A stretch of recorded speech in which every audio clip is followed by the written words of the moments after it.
નમસ્કાર મિત્રો, કેમ છો? મજા. હવે આપણે એક ટોપિક નવું લાવે છે, ચાપલુસો.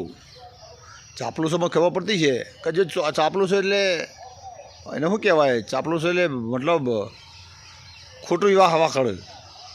જેની ગરજ હોય ને ત્યાંથી તમારી ખોટી એટલી બધી વાહ હવા કરે, વાહ હવા કરે ને. માનો તમારા પાસે એને કોઈ કોમ કઢાવવું હોય તો તમે જુઓ તો તમે લાયક ના હોય તો તમારી વાહ હવા કરે.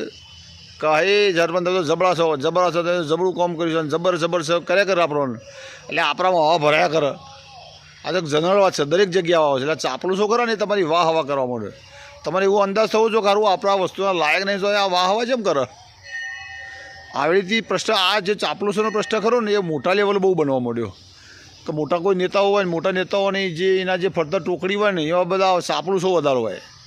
એ બધા વાહ હવા કરે કે હા સાહેબ જોરદાર તમારી તો વાત ચાલે ને તમે તો જબરજસ્ત પબ્લિકમાં ફેમસ થઈ ગયા ને પબ્લિક તમારી દરેક વાત મોના હોય ને વાસ્તવમાં હોય તો નેચર તો બધું રમણ ભમણ થયેલું હોય.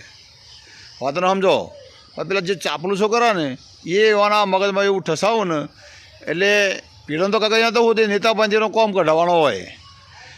એટલે આવું ને આવું જે તે અધિકારીઓ વાયન થાય કે અધિકારીઓ મોટા મોટા હવા ઉડતા હોય, અધિકારીઓને આવું થાય સારું.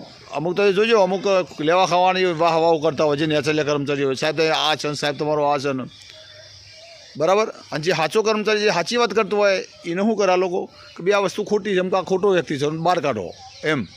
મતલબ એને કહો તો બદલી કરે ગમે કરી કે આ વસ્તુ ખોટી કરી રહ્યો. પણ વસ્તુ જે સાચું બોલે એનું મહત્ત્વ આલો તમે. જે ચાપલુસી કરે કે તમારી ખોટી વાહવાહી કરે એ વ્યક્તિને કોઈ જિંદગીમાં મહત્ત્વ ના આલતા. બરાબર મગજમાં રાખો.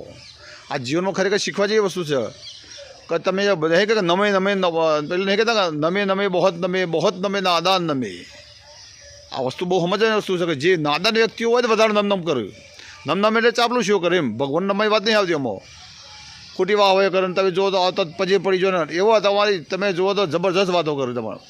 એટલે આવા વ્યક્તિઓથી નેતાઓને વિચારવાની જરૂર છે, મોટા કોઈ અધિકારીઓને વિચારવાની જરૂર છે, અમારા જેવા સામાન્ય વ્યક્તિને વિચારવાની જરૂર છે કે ભાઈ આવી વ્યક્તિ કોઈ આપણી વાહ કરતો હોય ને તો સમજી જવાનું કે આપણો પાર મેળવવા તૈયાર થયો છે. એટલે આપણો ચણિયારો તો ચોક્કસ રાખવો પડે ને ભાઈ.